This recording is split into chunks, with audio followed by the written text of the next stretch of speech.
All right, hello everybody. This is Tony, and we're here with another member spotlight for the Mercial's Car Club. And one of our newest members, last week, Travis? Last week. All right, so Travis Fildes here. We call him the Chevelle and El Camino guy. So Travis, tell us about your passion, like how you get into all these cars and stuff. Kind of started real young and just admiring them and, working toward a goal to finally get one. And I've had a number of them over the years, but I just like tooling around with them and driving them and playing with them. So right. It was a passion that I've had since I was young, but wasn't able to get into until a little later in life. So yeah. I mean, it's not cheap to be a part of these old cars at all. No, but they deserve to be saved. So. Right. Now, I know it seems, the times I've talked to you and all, that you're pretty adept with the Chevy power plants and all that. Is that true to say? Yeah, Chevys. I've messed with Pontiacs and mostly Chevys, yeah. Okay. Now, behind us is your 69 El Camino. That's right. Yeah. Tell us a little bit about that. It's a 69 SS, original SS car, factory air conditioning, power steering, power brake car. It's got a 396 big block in it. Engine's not original to the car, but it is the correct motor for the car. Okay. And this particular car I found in San Diego, parked next to a building and been sitting there for 40 years. Wow. And when I got it, it came on the back of a tow truck with 4 flat tires and no drivetrain, no interior, nothing. And I've pretty much done everything to it to get it to where it is now. Oh, man. And you've got a small little garage we were talking about earlier. So where do you do all this stuff? I pull it in the garage for stuff that I can do in there, but most everything else gets done in the driveway. Right on the back, on cement. That's it. Throw some cardboard down and get dirty. Right. Now, I saw earlier you had some pictures of a T-bucket.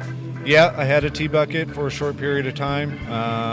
I thought that I was going to get through and get it running, and ended up it was in the way, so I sold it in order to work on this. So, who couldn't use a little bit extra cash? So that's true.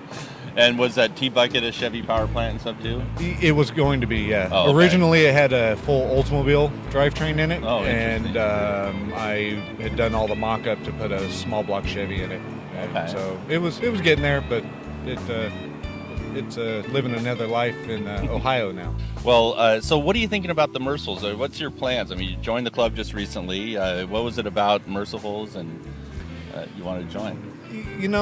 I don't know that it was that much about the Mercifuls in particular, but I guess as a group of members, I've always been drawn to going where the knowledge is. And so me being not only one of the newer members, but a younger member, there's a lot of knowledge to be had with these guys. And, not necessarily that I need help working on my projects, but just the stories and the nostalgia and, my car doesn't necessarily fit in with a lot of the cars that are in the group because they're, 50s and so lowriders or lower cars rather. But, it's not necessarily about the make and model of the car. It's about the history and the knowledge. And I did like the fact that the club's been around for a long time. And so there's, there's something to be said for that. So, right. Yeah.